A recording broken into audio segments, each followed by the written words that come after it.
Hey everyone, it's your boy Ben here from the Bound Experience, and today for Real Life Thursday, I wanted to talk to you about, how my teaching's going. And so I'm calling this the top 5 things I've learned about teaching, student teaching so far here in the past few weeks. So why don't we jump right into it? So coming in at number 5 is, teaching is harder than it looks. And I know you might be like, Ben, you're crazy. No, what I mean by that is when you're doing your experiences as a student teacher, or even as experiences previously, you always have the teacher to kind of be there with you, guide you. But when you're kind of given a whole classroom to yourself, it's a lot harder. Managing different things, making sure you're on schedule, making sure kids get where they need to be, make sure notes get home when they should be.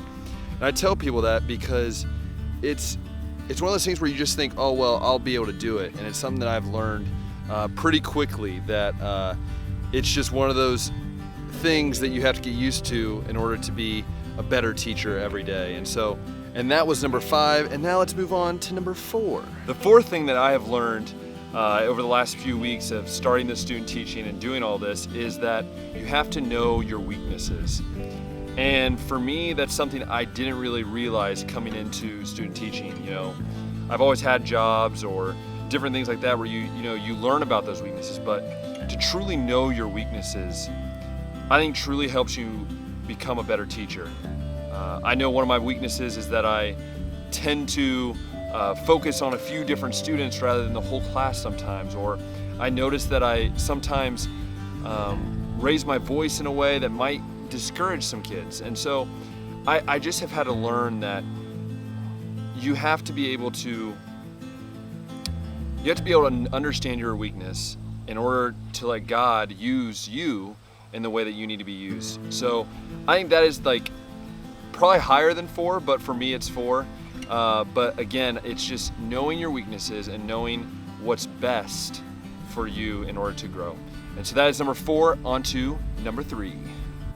I would have to say the 3rd thing that I have learned over these past few weeks, few months, is that you have to be flexible. And I know that's something that as teachers we talk about all the time, and you get those in all of your classes, but to truly see that and to truly see what my mentor teacher does and understand that if I'm not flexible, then I am not only hindering my student success, but I'm also hindering what God can do with me at the school I'm at.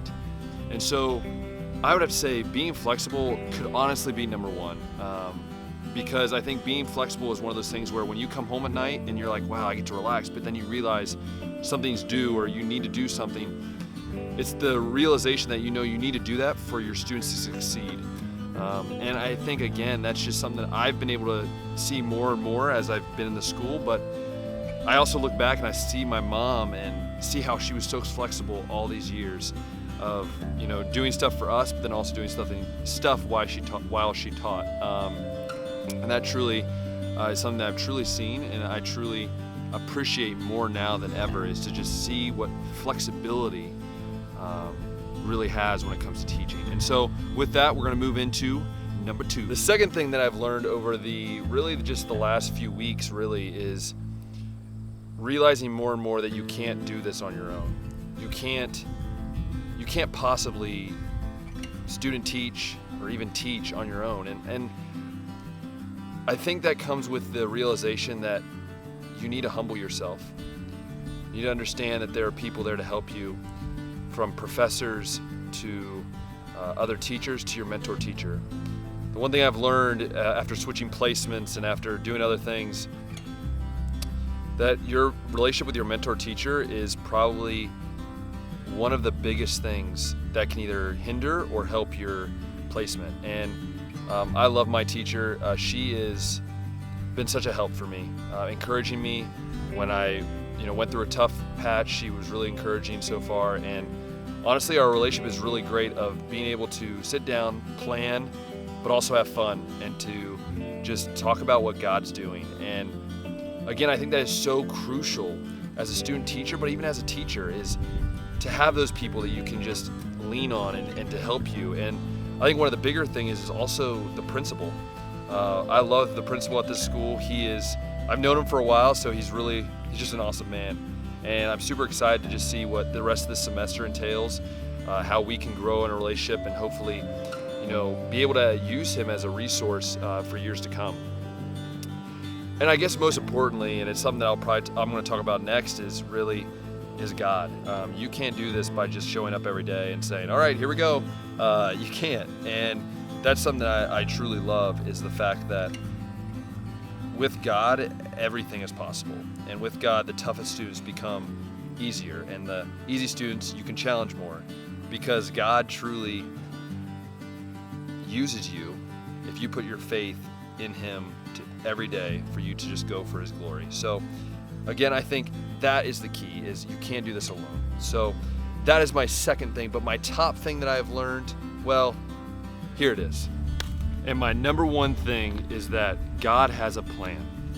That's the number one thing that I've learned. And if any of you really know what's been going on with me with this placement, is I've got shifted and so many other things it's just been rough at times, but at the end of the day, I realize that God has a plan.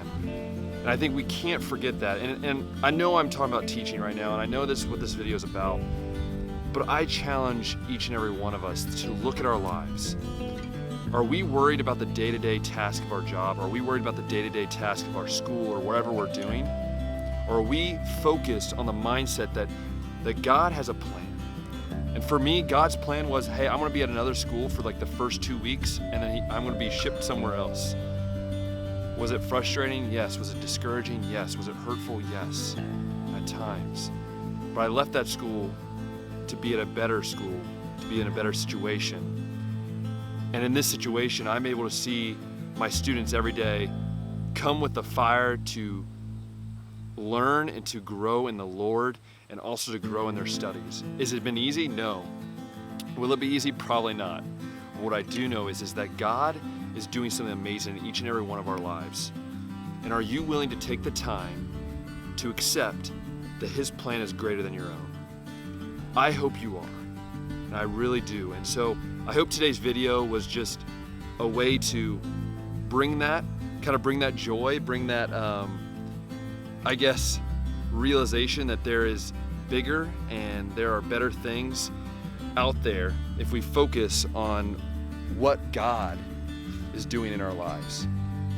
And I think that's sometimes hard. It truly is. Sometimes that is hard to accept. Sometimes that is hard to understand.